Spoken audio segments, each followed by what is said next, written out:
In this video, I'll be showing you how to fix Discord overlay not working. It's a quick guide, so if you find this video helpful, be sure to drop a like and subscribe.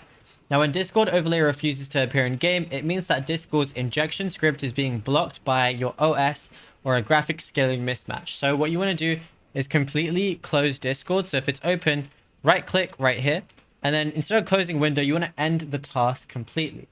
Then what you want to do is go to your Discord shortcut on your desktop, then go over to properties, then jump over to the compatibility tab, and where it says run this program as administrator, you want to make sure that this is checked and enabled. Press apply and then press OK. Then relaunch Discord to see if that works. Now, the next thing that you could go ahead and do is go over to Discord, then go over to your user settings like so. And then once you're here, go over and find activity settings or just anything like activity privacy or game overlay. And just go ahead and try and turn off your overlay and then turn it back on again to see if that works. And you just want to make sure that it is enabled, and then you should be good to go. Now, if you found this video helpful, be sure to drop a like and subscribe, and check out all our other tutorials that we've been posting on the channel as well.